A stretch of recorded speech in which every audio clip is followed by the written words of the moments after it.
I wanted to advance this Mets offseason conversation tonight. So the James McCann signing is official. The Jared Porter hiring is official. If the next option, Anthony, is Bauer or Springer, like I think a lot of Mets fans want it to be, who are you going with next? Well, I mean, obviously, Doug, my first choice would be to have them both.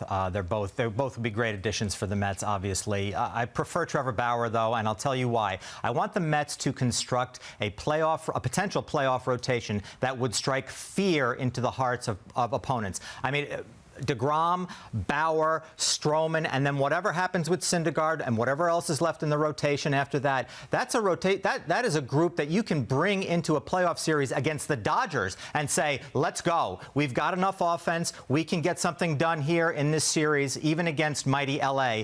So that's why I think Bauer is the guy, Doug, honestly. And George Springer is a wonderful player, would be a great Met. But to me, Bauer plus Jackie Bradley Jr., who is basically the James McCann of center fielders, if you follow along with me. And while that's the take I knew was coming. Yes, while Real Muto and Springer are kind of this, the equivalent of each other, would be fine by me. Rec, let's start with you. Who would you go with next if you're choosing between Springer or Bauer?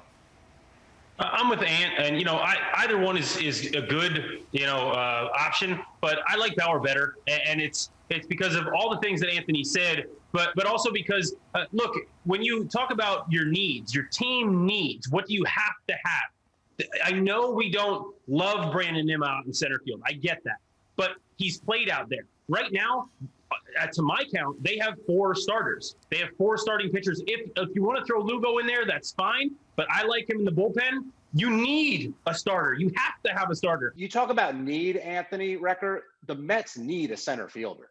We've seen it year after year lately, and Springer fills that need. He is a guy that you could plug in there. You've got instant power. You've got a leadoff hitter. You've got a guy who could play center field very well and bring that outfield and some cohesion, which it's needed defensively desperately over the past 2 seasons. Yes, Springer is a high ticket item, but man, do I think he's worth it. But if I've got to choose one of the two, how could it not be the Cy Young winner from last year? You throw Trevor Bauer out there with Jacob deGrom 1-2, and you're talking Randy Johnson, Kurt Schilling from back in Arizona days. Nobody's going to want to mess with either of them. So it's 1A, 1B for me. But since Doug is forcing me to choose one, I have to go with Trevor Bauer on the mound before putting George Springer out in center field.